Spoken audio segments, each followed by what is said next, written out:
साथ हूं मैं खुशबू मनोरमा मिश्रा और आप देख रहे हैं इंडिया न्यूज। भारत अपनी एयर पावर को नई ऊंचाई पर ले जाने की दिशा में तेजी से कदम बढ़ा रहा है। देसी तकनीक से मिसाइल, ड्रोन और एडवांस वेपन सिस्टम पर काम कर रहा है। वहीं स्वदेशी नेक्स्ट जनरेशन फाइटर जेट का प्रोजेक्ट भी आगे बढ़ रहा है। इसी बीच 114 राफेल जेट्स की खरीद की तैयारी भारत की मौजूदा वायु शक्ति को और मजबूत करने की और इशारा करती है। ऐसे समय में राफेल और रूस के Su-57 की तुलना सिर्फ 2 विमानों की नहीं बल्कि 4.5 और 5वीं पीढ़ी की तकनीकी सोच के टकराव के रूप में देखी जा रही है। एक रिपोर्ट देखिए।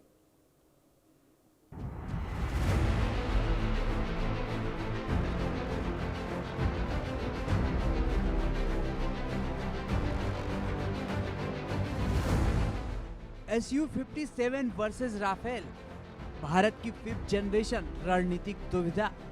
राफेल जो आज की जरूरत है, Su-57 जो कल की लड़ाई का दावा करता है। भारत जो दोनों के बीच अपनी वायु शक्ति की दिशा तय कर रहा है। भारतीय वायुसेना के आधुनिकीकरण के दौर में फ्रांस का राफेल और रूस का Su-57 दो अलग अलग रणनीतिक रास्तों को प्रतिनिधित्व करते हैं। भारत पहले ही फ्रांस से 36 राफेल विमान हासिल कर चुका है और अब 114 नए मल्टी रोल फाइटर जेट्स की बड़ी योजना पर विचार हो रहा है। यह सौदा करीब 3.25 लाख करोड़ रुपए तक पहुंचने का अनुमान है। दूसरी तरफ रूस लगातार Su-57 का को प्रोडक्शन, टेक्नोलॉजी ट्रांसफर और भारत में उत्पादन का प्रस्ताव दे रहा है, जिसने इस बहस को तेज कर दिया है कि भारत का 5th जनरेशन फाइटर किस दिशा से लेना चाहिए।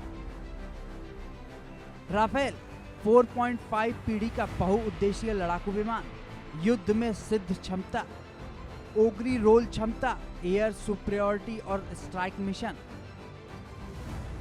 Su-57 5वीं पीढ़ी का स्टेल्थ लड़ाकू विमान, कम रडार दृश्यता वाला डिजाइन, इंटरनल वेपन बे, सुपर मैन्यूवर क्षमता प्लस सेंसर फ्यूजर। राफेल एक युद्ध में साबित हो चुका प्लेटफॉर्म है, जबकि Su-57 एक उभरता हुआ स्टेल्थ आधारित कॉम्बैट सिस्टम है, जिसे भविष्य की वायु लड़ाई के लिए बनाया गया है। राफेल कम दिखाई देने वाला डिजाइन लेकिन पूर्ण स्टेल्थ नहीं, मजबूत इलेक्ट्रॉनिक वॉरफेयर क्षमता। Su-57 स्टेल्थ शेपिंग आधारित डिजाइन, इंटरनल हथियार भंडारण, रडार से बचने पर फोकस। आधुनिक हवाई युद्ध में सबसे बड़ा फर्क दृश्यता का है। राफेल लड़ाई में प्रवेश करके लड़ता है, Su-57 कोशिश करता है कि उसे देखा ही न जाए। गति, हथियार और ताकत के मुकाबले राफेल मैक 1.8 अधिकतम गति, 9.5 से 10 टन हथियार क्षमता, मेटियोर लंबी दूरी की मिसाइल। Su-57 मैक 2+ गति क्षमता, सुपर क्रूज क्षमता, 10+ टन हथियार क्षमता, थ्रस्ट वेक्टरिंग तकनीक।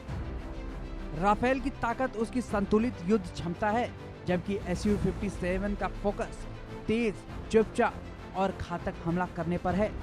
Rafale RBE-2 AESA radar, Spectra electronic warfare system, missile चेतावनी और जैमिंग क्षमता।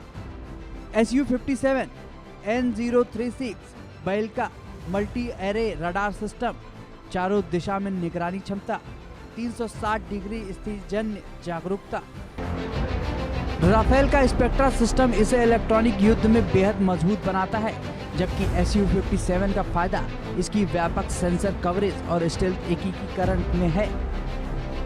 Rafale Afghanistan, Libya, Syria, Iraq, Sahel अभियान। Su-57 सीमित परिचालन उपयोग, रूस द्वारा चल रहा विकास चरण, बड़े पैमाने पर युद्ध अनुभव सीमित। राफेल एक पूर्ण रूप से सिद्ध लड़ाकू विमान है, जबकि Su-57 अभी वास्तविक युद्ध परिस्थितियों में पूरी तरह परखा नहीं गया है। फ्रेंच नियंत्रित सिस्टम इकोसिस्टम, सीमित कस्टमाइजेशन, पश्चिमी हथियार संगठितता, रूस द्वारा सह उत्पादन प्रस्ताव, उच्च इंटीग्रेशन लचीलापन, तकनीकी हस्तांतरण की संभावना। भारत के लिए सबसे बड़ा मुद्दा केवल विमान नहीं है, बल्कि यह है कि कौन सा प्लेटफॉर्म भारतीय हथियार और तकनीक के साथ बेहतर तरीके से जुड़ सकता है। लगभग 100 से 120 मिलियन डॉलर प्रति विमान, उच्च मेंटेनेंस और जीवन चक्र लागत। लगभग 35 से 50 मिलियन डॉलर। उत्पादन और सप्लाई चेन में अनिश्चितता। Su-57 कागज पर सस्ता दिखता है, लेकिन असली लागत मेंटेनेंस, स्पेयर और ऑपरेशनल तैयारी से तय होती है। वैश्विक संदर्भ में कौन करेगा शक्ति संतुलन? दुनिया की हवाई शक्ति अब 3 ध्रुवों में बटी है। अमेरिका F-35 के साथ, चीन J-20 और संभावित J-35 के साथ, और रूस Su-57 के साथ। भारत इस समय एक मल्टी लेयर एयर स्ट्रेटजी पर काम कर रहा है, जिसमें राफेल पहले से एक मजबूत आधार बन चुका है। भारत के सामने यह केवल तकनीकी चयन नहीं है, यह आने वाले दशकों की वायु युद्ध रणनीति का निर्णय है। राफेल आज की जरूरतों को पूरा करता है। सिद्ध, भरोसेमंद और युद्ध में इस्तेमाल किया गया प्लेटफॉर्म। Su-57 भविष्य के स्टेल्थ आधारित वायु शक्ति का प्रस्ताव है, लेकिन अभी यह पूरी तरह परिपक्व और बड़े पैमाने पर सिद्ध प्रणाली नहीं है। एक तरफा सिद्ध अनुभव की ताकत है, दूसरी तरफ भविष्य की तकनीकी छलांग। और भारत का निर्णय आने वाले 30 वर्षों की हवाई जंग की दिशा तय करेगा। Bureau report, India news. और इसी बीच एक बड़ी खबर आपको बता दें, TMC